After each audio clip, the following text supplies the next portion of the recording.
jusqu'au verset 25. Je commence à 19. Ensuite, je désirais savoir la vérité sur le quatrième animal qui était différent de tous les autres, extrêmement terrible, qui avait des dents de fer et des ongles d'airain, qui mangeait, brisait et foulait aux pieds ce qu'il restait. Et sur les 10 cornes qu'il avait à la tête, et sur l'autre qui était sortie, et devant laquelle 3 étaient tombés. Sur cette corne qui avait des yeux, et une bouche parlant avec arrogance, et une plus grande apparence que les autres. Je vis cette corne faire la guerre aux saints, et l'emporter sur eux, jusqu'au moment où l'Ancien des jours vint donner droit au sein du Très-Haut. Et le temps arriva où les saints furent en possession du royaume. Il me parla ainsi, le quatrième animal, c'est un quatrième royaume qui existera sur la terre, différent de tous les royaumes, et qui dévorera toute la terre, la foulera et la brisera. Les 10 cornes, ce sont 10 rois qui s'élèveront de ce royaume. Un autre s'élèvera après eux, il sera différent des premiers, et il abaissera 3 rois. Il prononcera des paroles contre le Très-Haut. Il opprimera les saints du Très-Haut, et il espérera changer les temps et la loi. Et les saints seront livrés entre ses mains pendant un temps des temps et la moitié d'un temps. Puis viendra le jugement, et on lui ôtera sa domination, qui sera détruite et anéantie pour jamais. Que le Seigneur bénisse la parole. Nous pouvons nous asseoir, et pendant que nous nous asseyons, nous prenons Apocalypse chapitre 13.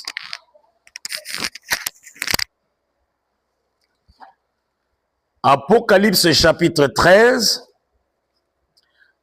à partir du premier verset jusqu'au verset 10. Puis je vis monter de la mer une bête qui avait 10 cornes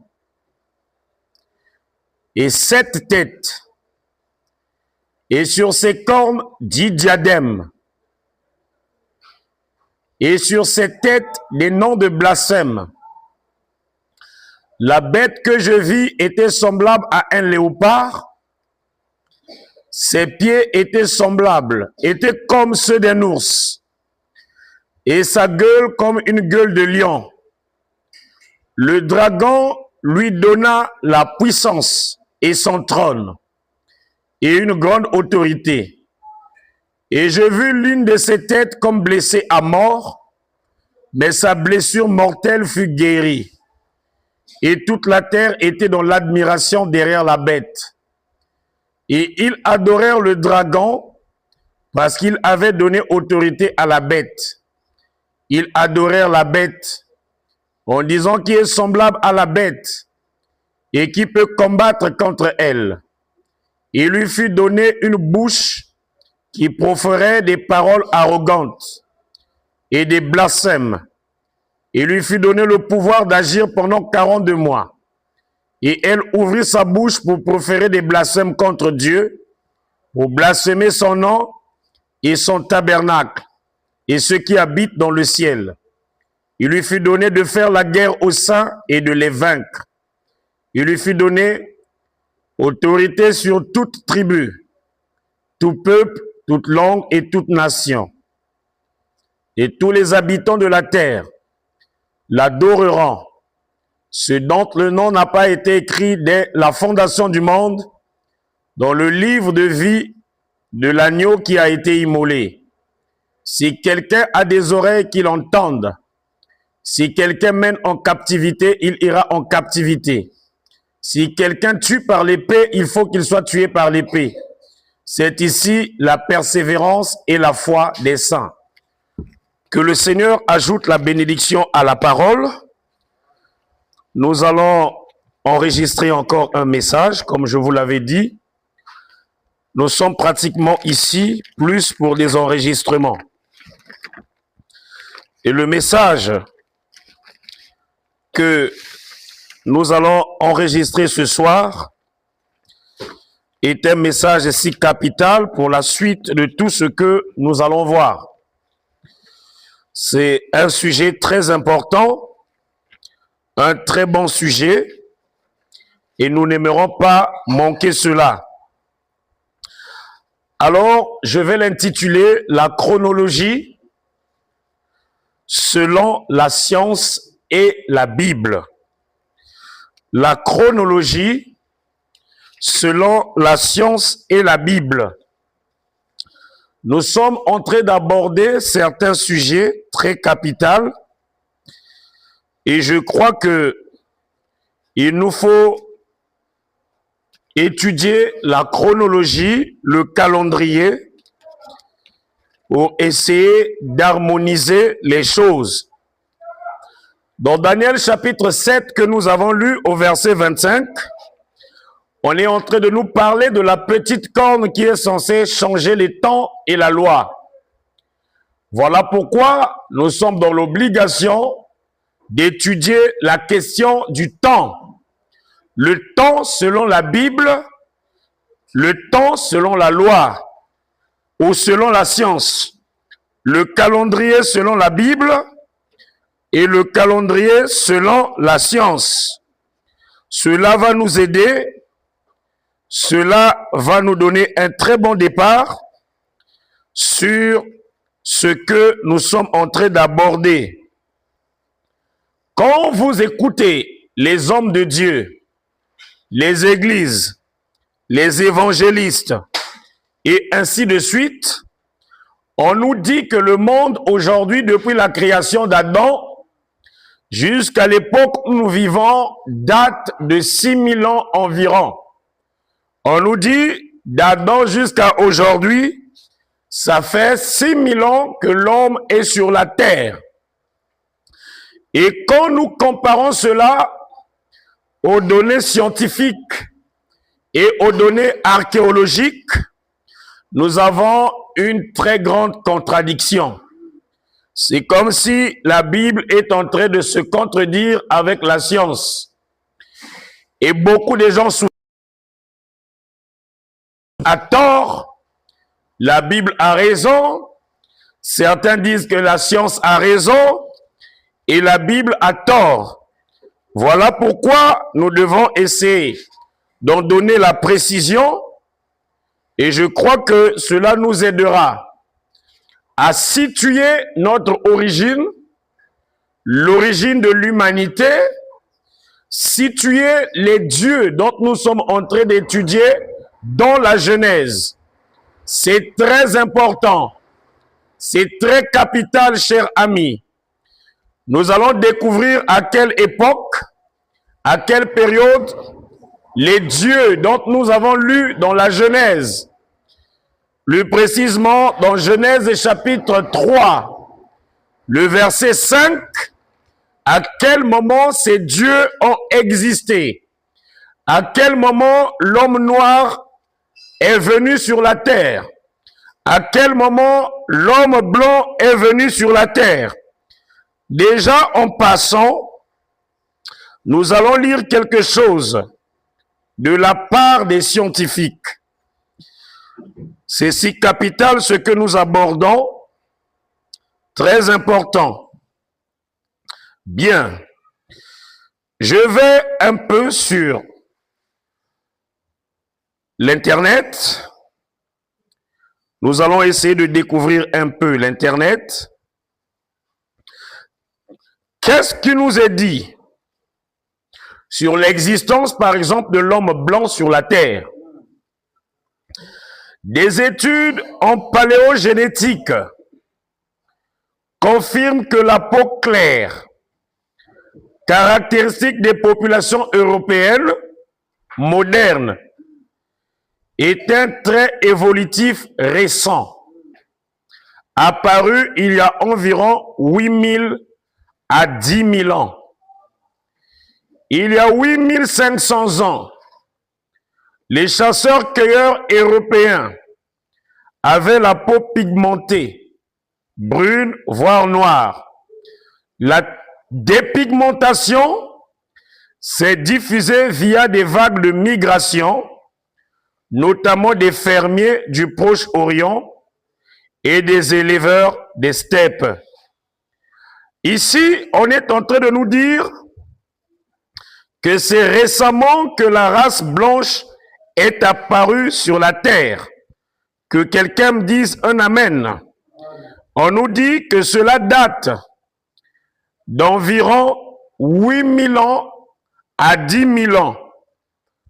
Alors, si nous considérons la science et que nous lisons que la race blanche sur la terre date de 10 000 ans à 8000 ans, son existence, ça veut dire que cela contredirait même la chronologie biblique. Voilà pourquoi il faudrait arranger, harmoniser un peu nos études conformément à la science et conformément à la Bible. Alors, je prends encore un article ici. L'article qui dit qu'il n'y avait pas de race blanche. Il n'y avait pas au départ de race blanche. Oui, c'est très capital et c'est très, très important. Et sommes-nous d'accord de découvrir un peu ça? Bien. L'homme blanc n'existe en Europe que depuis 8000 ans. Des travaux anthropologiques montrent que les populations installées en Europe avant l'an 6000 avaient encore la peau pigmentée. Voilà ce que la science est en train de nous dire. Avant 6000 ans, les hommes qui existaient même en Europe avaient la peau pigmentée. Ils avaient la peau brune. Ils avaient la peau foncée. Ils avaient la peau, voyez-vous, noire. Et on nous dit, avant 8000 ans, l'homme blanc n'existait pas précisément en Europe. Et c'est très, très, très, très important. C'est très, très, très capital. Raison pour laquelle, chers amis, nous devons vraiment nous concentrer et découvrir ces choses. Qui est le premier qui a dit que la Bible ou l'homme sur la terre existe il y a 6000 ans? Cet homme-là, on l'appelle James Ussher, un Irlandais. Le premier ayant formulé l'idée que le monde a été créé il y a environ 6000 ans, provient d'une interprétation littérale de la chronologie biblique, popularisée par l'archevêque irlandais James Ussher au XIVe siècle de notre ère. En 1650, il a calculé que la création a eu lieu en 4004 avant Jésus-Christ, autour du mois d'octobre, en se basant sur les généalogies de la Genèse et de l'âge des patriarches d'après le déluge. C'est une erreur monumentale et mensongère. Alors que les créationnismes suggèrent que la Terre existe, il y a 4,5 millions ou 4,5 milliards d'années. Selon l'archevêque irlandais James Ussher, qu'est-ce qu'il a fait? Il s'est mis à faire la somme en se basant sur les âges, voyez-vous, de nos patriarches bibliques. Il a commencé à faire la somme conformément à Genèse chapitre 5. Il a commencé à faire la somme des âges des patriarches. Et en faisant la somme des âges des patriarches, il est arrivé à la conclusion comme quoi l'homme et le monde ont été créés il y a environ 6000 ans. Alors, la science vient nous dire que le monde existe il y a environ 4,5 milliards d'années. C'est un grand écart. Qui dit la vérité, qui ne dit pas la vérité. C'est ce qui fait alors l'objet de notre petite étude ce soir. Gloire au Seigneur. Que le nom du Seigneur soit béni. Êtes-vous là, les amis? Parce que si nous ne comprenons pas ça, si nous ne saisissons pas ça, on ne pourra pas situer la présence de l'homme blanc sur la terre. On ne pourra pas situer la présence de l'homme noir sur la terre. Et on ne comprendra pas quelle est la qualité des hommes qui a existé premièrement sur la terre. Or, cela est d'une importance monumentale, d'une importance capitale pour découvrir avec précision le Dieu de la Bible a commencé à traiter premièrement avec quelle race. C'est très capital, c'est très important pour que nous puissions ensemble avec vous faire la connexion entre le Dieu de la Bible et la race noire. Regardez la science nous dire. La science nous dit par exemple que nous venons d'une espèce humaine appelée l'Homo sapiens. Et on nous dit que l'Homo sapiens existe sur la terre il y a 300 000 ans. Ça fait 300 000 ans que l'Homo sapiens existe sur la terre. Quand vous prenez ces âges monumentaux et vous ramenez cela dans la Bible, ça contredit totalement James Ussher. Et c'est comme si ce que la science dit et ce que la science est en train de dévoiler est un mensonge, alors que cela n'est pas un mensonge. Des fouilles archéologiques et des historiens sont en train de travailler là-dessus et ils sont en train de converger tous vers les mêmes idées que la race humaine n'existe pas sur la terre il n'y a que 6 000 ans. Et n'oubliez pas, ce sont ces erreurs de calcul littéral en se basant exclusivement sur les versets bibliques et en faisant la somme des âges des patriarches qui ont commencé à donner des fausses conjectures sur l'hypothèse de la fin du monde. Et c'est là que les prédications et des inspirations du genre que le monde change chaque 2000 ans ont commencé à être prêchées. Et on nous dit chaque 2000 ans, Dieu détruit le monde. Chaque 2 millions, il a un événement qui surgit sur la terre. Et quand nous regardons, voici, ça fait plus de 2000 ans que vous et moi, nous sommes sur la terre. Ça fait plus de 2000 ans que toi et moi, nous sommes en train d'exister sur la terre après le départ de Jésus. Vous allez finir par vous rendre compte, le monde continue à évoluer comme cela a toujours été. Est-ce que c'est la vérité? Ce sont ces conjectures littérales des prétendus hommes de Dieu qui ont amené les gens à commencer à prophétiser des dates du retour de Jésus. Et cela a semé beaucoup de confusion. Cela a mis des gens dans beaucoup d'erreurs. Et beaucoup de gens croient la parole, non pas par conviction, mais les gens croient la parole par peur de mourir, par peur de la fin du monde. Tel que là, je suivais une émission, il y a quelqu'un qui a dit que Jésus viendra en avril. Et tout va se terminer en avril. Le 30 avril 2030. Oh, bien-aimés, nous avons eu date sur la prétendue fin du monde. Pourquoi? C'est à cause des différentes conjectures. Les gens ont fait des conjectures. Les gens ont osé, sans avoir la révélation et la compréhension complète de la Bible. C'est la raison pour laquelle, chers amis, nous allons aborder cette étude si capitale. Allons-y, chers amis. Prenons William Branham. Nous allons commencer par William Branham. Allons-y. Dans le message intitulé « La loi qui possède une ombre », La loi qui possède une ombre. Le message intitulé La loi qui possède une ombre.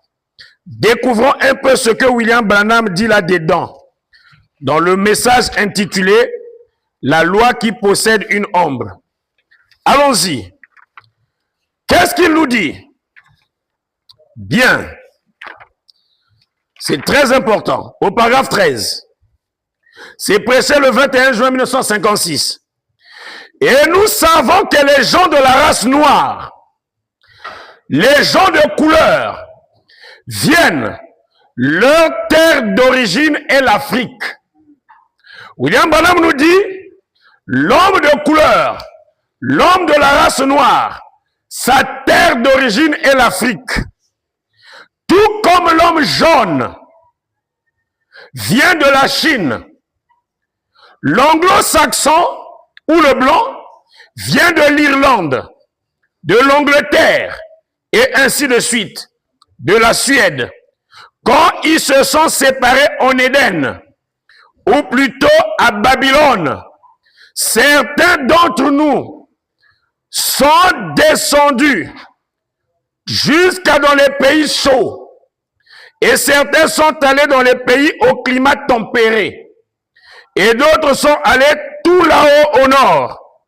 Et certains sont devenus tout blancs. Ils sont devenus tout blancs. Ça veut dire qu'ils n'étaient pas d'abord blancs. Il dit oui. Et d'autres sont devenus bruns. D'autres jaunes. D'autres noirs.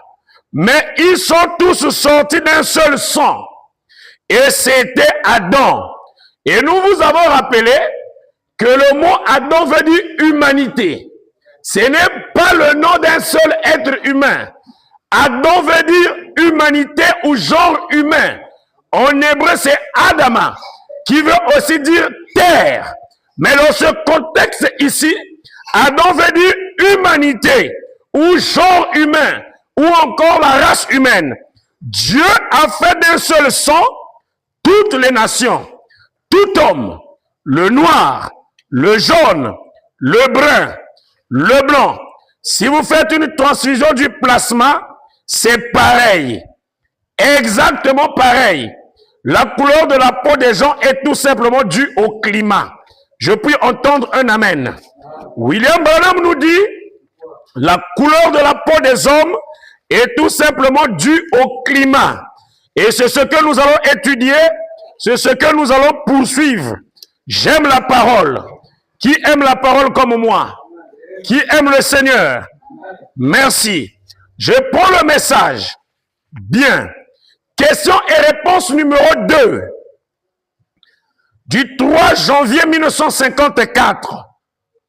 Question et réponse numéro 2.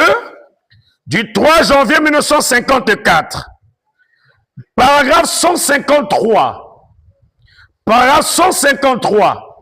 Voici ce que dit William Branham. Bon, pour autant que nous sachions, je ne saurais vous dire si Adam et Ève étaient blancs, ou bruns, ou jaunes, ou noirs. Je ne saurais vous le dire. Personne d'autre ne le sait. Je pense qu'il n'y a que Dieu seul. Il était là-bas. Or donc, au départ, nous parlions tous une seule langue. Et nous formions un seul peuple. Et ce, jusqu'à la tour de Babel. La confusion. Et là, leurs langues se sont diversifiées. Pour autant que nous sachions. Jusque-là, ils ne formaient tous qu'un seul peuple. Ils se sont séparés et se sont dispersés dans différentes parties du monde. Pour William Branham, vous m'entendez là? Depuis Adam, donc la création de l'humanité, l'homme moderne que nous sommes, jusqu'à la tour de Babel, ils formaient un seul peuple. Donc, ils n'avaient qu'une seule couleur, ils n'avaient qu'une seule langue, il n'y avait qu'une seule race. Voyez-vous, l'espèce humaine n'avait qu'une seule race. Et William Branham vient situer la séparation et la diversification à partir de la tour de Babel. Donc, dans Genèse chapitre 11, c'est là que Frère Branham vient mettre la séparation des langues, des races, et ainsi de suite. Je peux lire cela dans Genèse 11, à partir du premier verset. Toute la terre avait une seule langue et les mêmes mots. Comme ils étaient partis de l'Orient, ils trouvèrent une plaine au pays de Shinéar et ils y habitèrent. Ils se dirent l'un à l'autre, allons, faisons des briques et cuissons-leur et feu. Et la brique leur servit de pierre et le bitume leur servit de ciment. Ils dirent encore, allons, bâtissons-nous une ville et une tour dont le sommet touche au ciel et faisons-nous un nom afin que nous ne soyons pas dispersés sur la face de toute la terre. Regardez que la Bible dit, toute la terre avait une seule langue et les mêmes mots. La Bible ne nous dit pas que toute la terre n'avait qu'une seule couleur. La Bible ici ne dit pas que toute la terre n'avait qu'une seule race. Dans Genèse 11, on nous dit que la terre entière avait une seule langue et les mêmes mots. Mais quand William Branham lit cela, il vient nous dire, pas seulement une même langue, mais la terre entière formait un seul peuple. La terre entière formait une seule race. Et c'est par la suite que les peuples et les races se sont diversifiés, se sont séparés. C'est à partir de là qu'est apparue la race blanche, la race jaune, la race noire, et ainsi de suite. Et pourtant, ce n'est pas ce que nous lisons dans Genèse 11. Mais Branham vient nous le dire. Découvrons encore quelque chose. Donc, questions et réponses sur les Hébreux, troisième partie. Questions et réponses sur les Hébreux, troisième partie. Oui. Paragraphe 602. En effet, il n'y avait ni race des gens de couleur, ni race blanche, ni aucune race différente. Il n'y avait qu'une race des gens jusqu'au déluge. Que quelqu'un me dise Amen. Depuis l'apparition de l'homme sur la terre jusqu'au déluge, avant la dispersion de la tour de Babel, William Branham a dit, il n'y avait qu'une seule race sur la terre. Alors, après le déluge et la tour de Babel, quand ils ont commencé à se disperser, c'est alors qu'ils ont pris leur couleur et tout. Ils sont tous issus du même arbre. Exactement. Adam et Ève ont été le père et la mère sur le plan terrestre de toutes les créatures vivantes, de tous les êtres humains qui aient jamais vécu sur terre. Branham dit c'est vrai. Adam et Ève sont les géniteurs. Comme quelque part on considère ça comme un individu. La femme ou Ève, on considère comme un individu. Mais nous prenons Adam ici comme étant toute une race créée, une race d'êtres humains. C'est très important. Et William Branham dit, jusqu'au déluge. Et là, la tour de Babel, il ne formait qu'une seule race. Amen. Une seule race des gens. Et Branham dit, je ne peux pas vous dire quelle était la couleur qu'ils avaient. Il n'y a que Dieu seul qui connaît.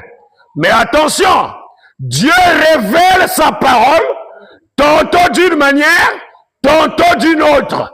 Si à l'époque de William Branham, cette révélation n'était pas encore connue, ça ne veut pas dire qu'après son départ, que Dieu ne permettrait pas que cela soit révélé. Laissez-moi vous dire que cette chose a déjà été révélée.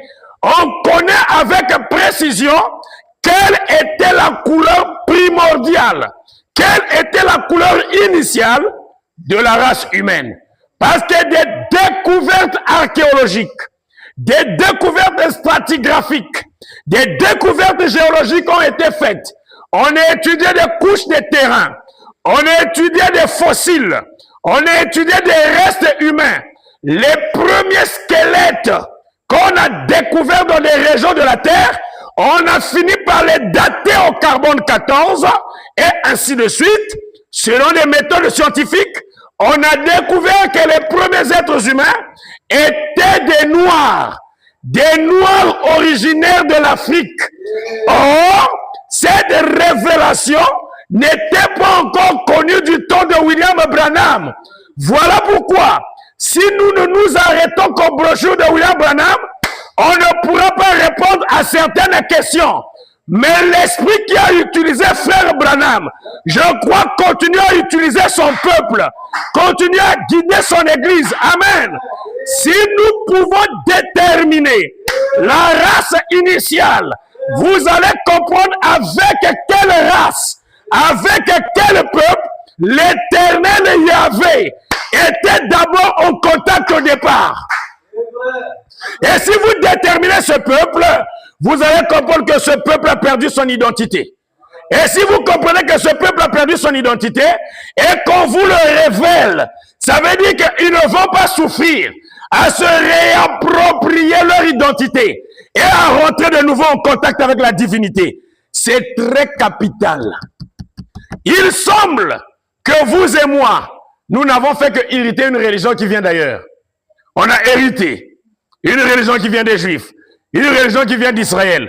Mais quand vous étudiez les Écritures, vous étudiez la Bible, vous allez vous rendre compte que la race appelée Israël, ou la race juive, est venue beaucoup d'années plus tard après la création. Ce peuple est venu beaucoup d'années plus tard. Mais avant que Israël ne soit sur terre, avant que les Juifs ne soient sur terre, repartons jusqu'en haut là-bas. Quel était le peuple qui était sur terre et quelle était l'attitude du Créateur face à ce peuple? Parce que toi et moi, nous disons que la religion vient des Juifs, mais les Juifs ont une origine. Les Juifs ont un commencement. Voyez-vous? Et le commencement du peuple juif, c'est avec l'appel d'Abraham et sa sortie de l'Égypte. Après qu'ils ont été esclaves en Égypte, c'est là qu'on commence à nous parler de la race d'Israël. Et la Bible précise que Israël est devenu nation en Égypte. C'est dans l'Égypte que Israël s'est multiplié. Ils sont partis 70 comme esclaves en Égypte, mais la Bible montre qu'ils se sont multipliés. Voyez-vous, jusqu'à avoir plus de 600 000 hommes, sans compter des enfants et les femmes. Lorsqu'ils sont sortis de l'esclavage, ils étaient autour de 2 millions. Voyez-vous, sans compter les femmes et les enfants, on a dénombré 600 000 hommes. Et quand vous prenez la population totale, ça faisait 2 millions. Et c'est là que la nation d'Israël est née. Je prends Exode chapitre 19 avant de terminer. C'est important. C'est important. Bien. Exode 19. Le 3e mois après leur sortie du pays d'Égypte, les enfants d'Israël arrivèrent ce jour-là au désert de Sinaï. Étant partis de Rephidim, ils arrivèrent au désert de Sinaï et ils campèrent dans le désert. Israël campa vis-à-vis de la montagne. Moïse monta vers Dieu et l'Éternel l'appela du haut de la montagne en disant: tu parleras ainsi à la maison de Jacob. Tu parleras ainsi à la maison de Jacob et tu diras aux enfants d'Israël: vous avez vu ce que j'ai fait à l'Égypte et comment je vous ai porté sur des ailes d'aigle et amené vers moi. Maintenant, si vous écoutez ma voix et si vous gardez mon alliance, vous m'appartiendrez d'entre tous les peuples, car toute la terre est à moi. Là déjà, il y a un problème. Mais avant Israël, quel est le peuple avec qui l'Éternel traitait? Parce que c'est ici qu'il choisit Israël. Mais avant Israël, mais avant ça, pire encore, Abraham n'est pas israélite. Ils se réclament Abraham comme étant leur père. Abraham n'est pas israélite. Isaac n'est pas israélite. On parle d'Israël à partir de Jacob, qui a eu le combat avec l'ange, qui a changé son nom de Jacob en Israël. Je peux entendre un amen. Un prince qui lutte avec l'éternel Yahvé. Mais regardez, si Isaac, Abraham et en haut là-bas ne sont pas israélites, on compte Israël à partir de Jacob. Donc beaucoup d'années même plus tard, après la tour de Babel, c'est là que l'Éternel vient les choisir. C'est là que l'Éternel traite alliance avec eux. Mais avant, l'Éternel n'avait-il pas de peuple? Le Seigneur n'avait-il pas de peuple? N'y a-t-il pas quelque chose qu'on nous a caché dans la Bible? La Bible n'a-t-il pas masqué notre identité? L'origine de ce que nous sommes? C'est ça ce que nous devons comprendre. C'est ça ce que nous devons découvrir. Et vous allez voir, la Bible est le livre des Hébreux. C'est le livre d'Israël. C'est le livre des Juifs. La Bible parle du mal de tout le reste des peuples. Lisez. Tout le reste des peuples païens. Toutes les autres nations sont païennes, n'ont pas Dieu. Le Dieu véritable est bon. Le Dieu immuable qui ne change pas, qui ne subit pas d'homme de variation, va-t-il construire ou plutôt créer l'homme et puis le jeter à la perdition? Pourquoi les autres peuples sont toujours mal considérés dans la Bible? C'est ça ce que nous devons étudier. C'est ça ce que nous devons comprendre. Jusqu'à ce que vous aurez la révélation que l'homme noir n'a pas à s'efforcer, n'a pas à s'adapter, il est divin en soi. Quand il a dit faisons l'homme à notre image, selon notre ressemblance, le premier homme qui a été fait là, la première espèce qui a été faite là, c'est celle-là qui est l'image du Très-Haut. Et si c'est elle qui est l'image du Très-Haut, c'est que dans cette espèce, il y a une partie du Très-Haut. Naturellement parlant, cela n'a rien à voir avec cet esprit qu'on reçoit par imposition des mains. Mais la constitution de ce premier peuple est une constitution divine. Amen. C'est très important. Avant que je ne termine, prenons ici, frère Branham encore, être persévérant. Le message intitulé être persévérant. Je vais bientôt terminer. Il faut qu'on termine. Si on ne termine pas, ça ne sera pas bon. Il faut qu'on termine. Quelqu'un est-il là? Si tu es là, dis que je suis là. Est-ce que cela ouvre l'esprit à quelqu'un? Est-ce que quelqu'un est en train de comprendre quelque part? On ne devrait pas aller à l'église ou on ne devrait pas venir étudier la parole parce qu'on nous l'impose. Mais c'est une vie. Parce que la parole a une origine. Vous voyez, il y a un peuple qui est d'abord rentré en contact avec le Seigneur.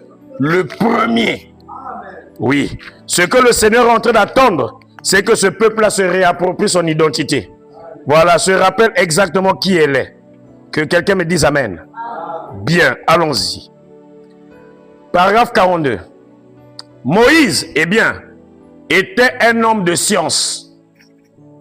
La race égyptienne était le peuple le plus savant du monde entier à l'époque. Mais Moïse pouvait enseigner la sagesse aux Égyptiens. Bon, maintenant, ici, c'est quand même un peu intriguant. Frère Branham me dit, Moïse pouvait enseigner la sagesse au peuple égyptien. Est-ce que vous m'entendez là? Or, quand je lis le même frère Branham, on va bientôt terminer. Comment est-ce que le savoir scientifique qui n'appartenait qu'aux prêtres, Moïse pouvait dispenser ce savoir-là s'il n'était pas égyptien? Essayons de découvrir un peu ça. C'est capital. Très capital. Très important. On va lire. Bien. Je lis encore ici, toujours des textes tirés de la recherche.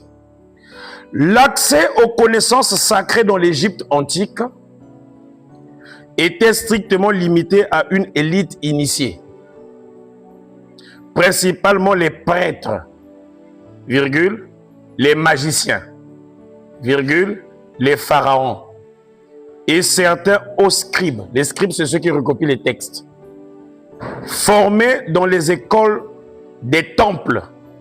Ces savoirs englobaient la théologie, la magie, la médecine et l'astronomie, transmis via des textes sacrés. Les prêtres et magiciens, ils étaient les principaux détenteurs et praticiens des rituels et des textes sacrés. Ils recevaient une longue formation dans les temples pour maîtriser les connaissances religieuses et magiques. Le pharaon était considéré comme les liens entre les dieux et les hommes. Il avait accès au plus haut niveau de connaissances théologiques et sacrées. Les scribes, spécialisés dans la hiéroglyphie. Les hiéroglyphes sont les écritures des Égyptiens qu'on retrouve dans les pyramides. Spécialisés dans la hiéroglyphie, ils transcrivaient et conservaient les textes religieux, philosophiques et scientifiques. Les lieux d'apprentissage, les connaissances étaient dispensées dans les maisons de vie, c'est-à-dire des écoles associées au temple, où la médecine, l'astronomie et la théologie étaient enseignées. Et Branham nous dit, Moïse, voyez-vous, eh bien, était un homme de science. La race égyptienne était le peuple le plus savant du monde entier à l'époque. Mais Moïse pouvait enseigner la sagesse aux Égyptiens. Amen. Dans la force parfaite et la faiblesse parfaite. Frère Branham dit au paragraphe 151. Regardez Moïse, le jeune homme intellectuel. Oh, c'était un érudit. Il était tellement instruit dans toute la sagesse des Égyptiens qu'il pouvait enseigner les Hébreux. Il pouvait enseigner les Égyptiens. Moïse pouvait enseigner n'importe qui, car il était un grand homme, un gars intelligent. Oh, c'était un homme puissant. Branham ajoute quelque chose ici. C'est merveilleux, les amis, si vous découvrez ça, pour la suite. Dans l'âge de l'église de Pergame, qui devrait détenir le savoir? Qui devrait détenir la connaissance à l'époque? Qui devrait les avoir? Toujours William Branham. Vous êtes croyant, non? Est-ce que vous êtes croyant? Est-ce que vous aimez Frère Branham? Est-ce que vous aimez les découvertes scientifiques? Écoutez, l'âge de l'église de Pergame, page 188, le paragraphe 3. Mais comment Pergame, oui, est-elle devenue le trône de Satan si ce trône était à Babylone?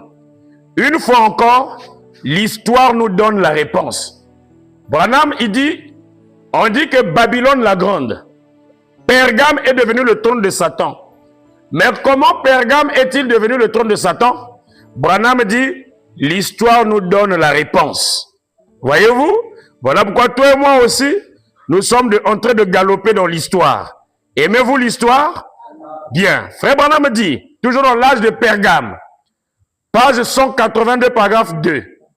Puisque la Bible ne relate pas les détails de l'histoire des autres nations, nous devons étudier les documents anciens de nature profane pour trouver comment Pergame est devenu le siège de la religion satanique de Babylone.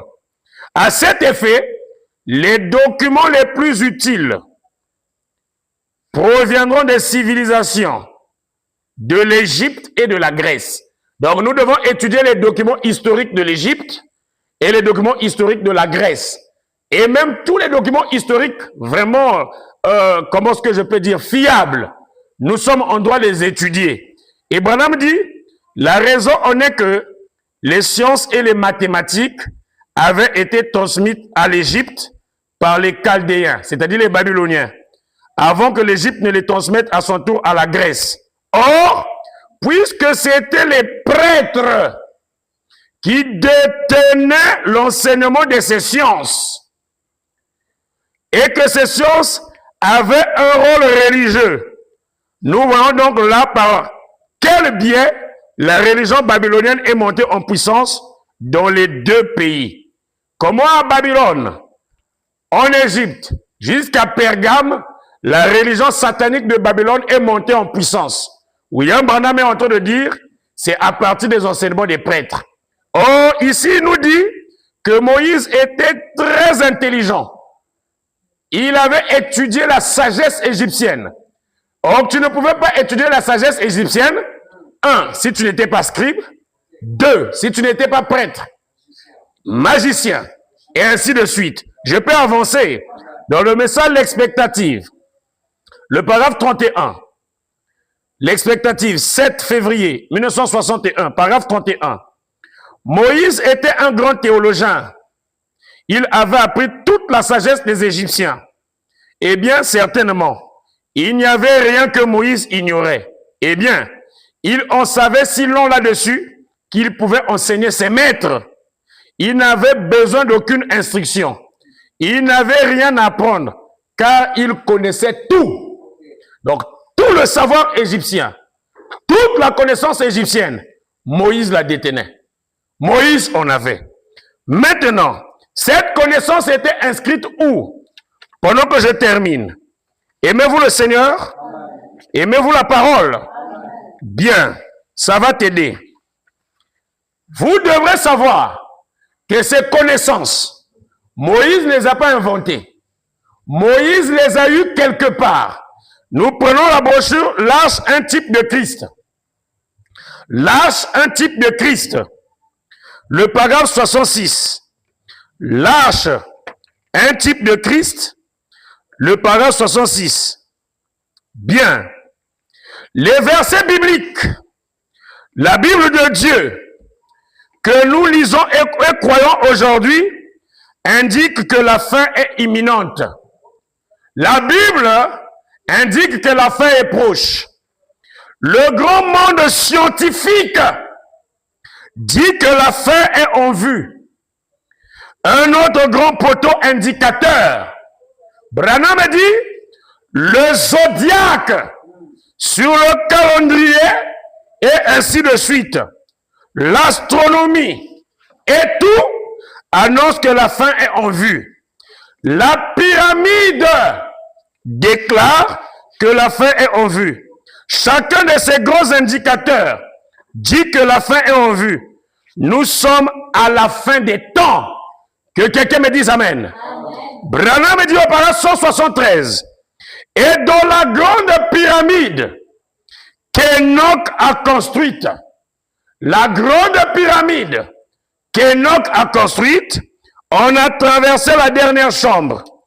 On est prêt maintenant pour la chambre du roi. La venue du Seigneur, jusqu'au sommet, pour la clé de voûte. Tout le calendrier indique correctement la chose. Les étoiles déclarent, comme ce fut le cas la première fois. Branham ici introduit quelque chose de grand. Il nous dit, le zodiaque sur le calendrier indique que la fin est proche. Quand on parle du zodiaque, c'est la disposition des étoiles.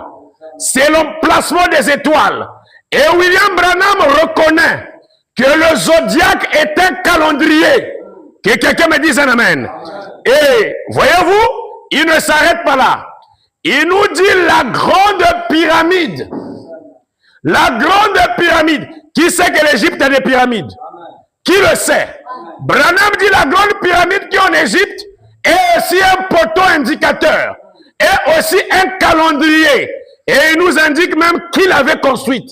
Branham dit c'est Enoch. Dans la culture islamique, chez les Arabes, chez les musulmans, Enoch est appelé Idriss. Ils reconnaissent que la pyramide là, la pyramide qu'on appelle de Khéops, a été bâtie par Idriss. Et vous allez voir, Enoch a vécu avant le déluge. Donc les pyramides que vous voyez en Égypte sont des poteaux indicateurs qui nous montrent qu'il y a une civilisation qui a existé sur la terre avant le déluge. Est-ce que c'est la vérité? Et William Branham dit que cette civilisation, ce peuple-là, n'y en avait ni blanc, ni jaune. C'était une seule race. Et ils ont fini par se séparer à partir de la tour de Babel. J'ajoute encore le message, l'expectative. Prêché le 20 février 1954, le paragraphe 29. On déterminait le temps à partir des étoiles. Les montres et autres n'existaient pas à l'époque. L'unique chose qu'ils avaient donc était un cadran solaire. La journée et les étoiles, la nuit. Ils déterminaient donc le temps, la première heure ou la troisième heure, et ainsi de suite, à partir des étoiles. Que quelqu'un dise qu'on déterminait le temps à partir des étoiles. Et quand on parle des étoiles, ici, il s'agit de quoi? Le zodiaque, l'astrologie, l'astronomie. Amen. Donc, la position des étoiles aussi est un calendrier. Le calendrier zodiacal, ça n'a rien à voir avec nos calendriers actuels. C'est autour de ça que je termine déjà. Le message, la colonne de feu, prêché le 9 mai 1953. La colonne de feu, 9 mai 1953, le paragraphe 16. Dieu a écrit 3 Bibles. Oh, nous voulons rester ici et étudier ça. L'une, le zodiaque. La première Bible, c'est quoi? Bien. L'autre dans les pyramides. L'autre sur du papier. Il y a combien de Bibles?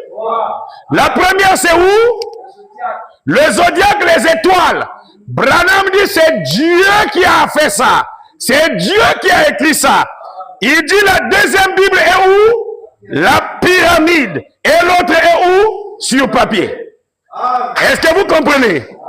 Or, quand Moïse vient, Moïse a vécu en Égypte. Et en Égypte, il y avait des pyramides. Moïse a reçu la connaissance des pyramides. Il a reçu la connaissance des écrits hiéroglyphiques. Moïse a reçu la connaissance de la sagesse égyptienne. Faites très attention. Branham dit, cela commence avec la Vierge et ça se termine avec le lion. La première et la seconde venue de Jésus. Si nous avions le temps d'examiner cela, vous le verriez. Mais il est écrit cela parce l'homme doit lever les yeux. Dieu est en haut. Amen. Dieu est en haut. Dieu est où? Et alors, après qu'il lui prit tout ce qui est dans le ciel, que le système solaire eût été écrit, alors je le vois se mouvoir au-dessus d'ici, au-dessus d'une scorie qui était ce monde. Ce n'est qu'un iceberg suspendu sur cela. Il fait tourner cela autour du soleil. Et comme il commence à le faire tourner, ils font toute l'eau, la glace qui était sur cela. Les icebergs s'envolent. Le Texas est formé, la Louisiane, jusque là où ça sert.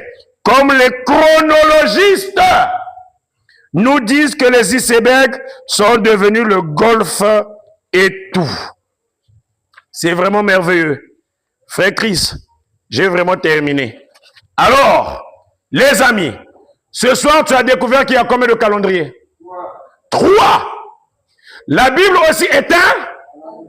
La pyramide aussi est un. Le zodiaque aussi est un. Amen. Maintenant, lisez ceci. Le 5e sceau, le 22 mars 1963. Le 5e sceau, le 22 mars 1963. Paragraphe 305. Or, le vrai calendrier des Juifs, le vrai temps selon le calendrier de Dieu, se divise très exactement en mois de 30 jours. Le vrai temps, selon le calendrier de Dieu, se divise très exactement en mois de 30 jours. Le mois a combien de jours? 30 jours. C'est le calendrier romain qui a tout mélangé. Le vrai calendrier a 30 jours par mois. Donc, pendant que vous prêchez la fin du monde et la venue de Jésus, vous prêchez ça selon quel calendrier?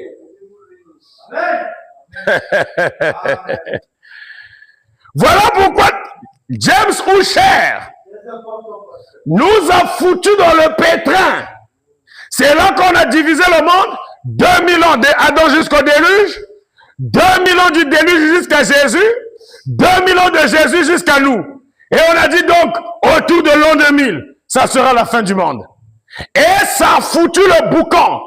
Toutes ces sales prophéties, toutes ces fausses prophéties, qui sont venues des faux prophètes, c'est ça qui rend les gens incrédules aujourd'hui. Les gens ne veulent plus croire à la parole. Parce qu'on les a dit que Jésus viendra en 2012, c'est la fin du monde. Ils ont attendu 2012, il n'y a rien. Certains ont parlé de 88. On a attendu, il n'y a rien. D'autres ont parlé de l'an 2000.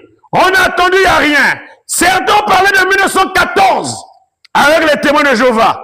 On a attendu, il n'y a rien. 1977 avec William Branham. Les gens qui ont très mal compris. On a attendu, il n'y a rien. Les gens ne font qu'à annoncer. Dès qu'ils voient la guerre entre l'Ukraine et la Russie, ils commencent à calculer les dates. Alors que Branham dit, le calendrier romain a tout mélangé. On ne peut pas détecter la vraie période où l'homme est venu sur la terre. On ne peut pas détecter à quel moment Jésus viendra avec le calendrier actuel. Prenez la 70e semaine de Daniel. C'est la dernière citation que je lis. La 70e semaine de Daniel. Le paragraphe 69. La 70e semaine de Daniel. Paragraphe 69. Nous lisons. Or, c'est ce qui élimine l'année astronomique. Quelle année? Astronomique. Ou l'année? Le calendrier julien. Vous voyez? L'année maçonnique. Ah, pour William Branham, même les francs-maçons ont leur calendrier, auquel ils contrôlent les événements mondiaux. Voyez-vous? Le fait que la terre soit inclinée, on a tous appris ça à l'école. Les calendriers, ainsi de suite. Branham dit, on a tous appris ça à l'école. Elle est déplacée. Donc, les étoiles, elles ne s'alignent pas avec la terre au même moment. Donc, le premier calendrier, voyez-vous, qui permet de calculer et de dater les temps, c'était par rapport à l'étoile polaire et à la disposition des astres, des planètes. Donc, il y a une époque de l'année, normalement, ou une époque de la vie, où toutes les planètes s'alignaient avec l'étoile polaire. Amen. Qu'on appelait aussi le solstice d'hiver.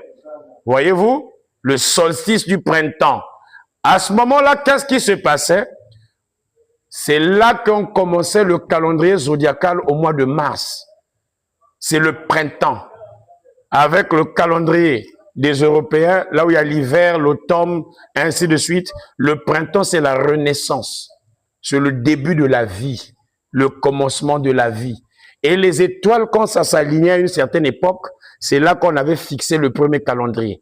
Le premier calendrier, nous allons étudier ça, n'était pas le calendrier que vous utilisez. C'est un calendrier zodiacal, un calendrier astronomique. Et c'est à partir de ça qu'on vérifiait les époques, ainsi de suite. C'est à partir de ce calendrier-là que les rois mages, voyez-vous, qui lisaient les prophéties, qui étudiaient les étoiles et le ciel, ont vu une étoile en Orient. Ils ont compris que le Fils de Dieu devait naître à Jérusalem. La Bible dit qu'ils ont suivi l'étoile. Pourquoi? Parce que c'était des gens qui étudiaient ces sciences-là. Et ils connaissaient l'histoire et l'avenir du monde à partir de la disposition des étoiles. Est-ce que vous êtes en train de comprendre? Et ici, Frère Branham me dit, donc, le calendrier romain, lui aussi, est inexact. Votre calendrier auquel vous fêtez le 31 décembre, vous fêtez bonne année, Branham dit est inexact. Parce qu'on ne peut pas aligner les jours. Je pourrais vraiment dire bien des choses ici. C'est que nous voyons, et la nature elle-même nous l'enseigne, qu'il y a exactement 30 jours, pas plus, dans une année. Alors, voici comment j'en suis arrivé à ça. Paragraphe 65. Comment j'ai trouvé ce qu'il en était des jours? Bon, on a 3 calendriers différents. Si on reprend l'ancien calendrier astronomique, alors on voit que dans le calendrier julien, il y a 365 jours et quart par année. Ils ont calculé ça avec le passage de Sardes. Sardes, ici, il voulait parler de Mars. C'est une étoile. Le passage de Sardes et des autres étoiles et tout. Ils ont calculé ça. Et on voit que dans le calendrier romain, qui est utilisé ici actuellement, il y a 365 jours par année, d'après le calendrier. Mais dans le calendrier chrétien ou prophétique, on voit qu'il n'y a que 360 jours par année. Maintenant, vous vous demandez peut-être d'où vient cette confusion. Alléluia! Maintenant, ce que je vais dire ici, je peux seulement le dire de moi-même. Je crois qu'il y a longtemps, avant la destruction antidiluvienne, avant le déluge, à l'époque de Job et tout, il comptait le temps en suivant les étoiles. Et nous comprenons, ou avant cette époque-là, que la terre était droite. Quand vous regardez la terre dans les images aujourd'hui, elle paraît un peu inclinée. C'est à cause d'un événement cosmique, vous voyez, catastrophique. C'est une comète, ce qui avait provoqué le déluge. En fait, c'est une planète qui avait explosé. Il y avait une guerre dans l'espace. Une guerre sur des planètes. On verra ça dans les jours à venir. Et des morceaux, et des pierres, qu'on appelle des comètes, se sont détachés dans l'espace et sont venus frapper la Terre. Quand cela a frappé la Terre, cela a éloigné la Terre du Soleil. Et quand cela a éloigné la Terre du Soleil, la Terre est rentrée dans un cycle de glace, une période de glaciation. Les glaces ont apparu au niveau du pôle Nord et ont apparu au niveau du pôle Sud et ont congelé une bonne partie des régions du monde. C'est ce qui fait qu'après, lorsque la Terre tourne autour du Soleil, une époque de l'année, il y a des glaces qui se fondent. Et quand les glaces se fondent, ça augmente même le niveau des mers et des océans. Et c'est ça qui était à l'origine du déluge. Et William Branham me dit, oui, c'est pour cette raison qu'on a les grands glaciers. Oui, la terre a été renversée, elle a été déviée de son axe. Et il y a eu le déluge. C'est pour cette raison qu'on a les grands glaciers et tout. Et que le sommet et le dessous de la terre sont couverts de glace. Nous le savons. Branham est scientifique. Et j'aime Branham. Et la terre n'est pas droite. Elle est inclinée. La secousse. Mais la secousse, ça vient d'où? La secousse lui a fait perdre sa position. D'où il observait la lune et les étoiles. À ce moment-là, c'était déplacé. Où on ne pouvait plus s'y fier. Donc, à cause du déluge, on a perdu l'utilisation du calendrier astronomique, le calendrier zodiacal, parce que la Terre a perdu son équilibre, a perdu sa position. C'est là qu'on a laissé ça.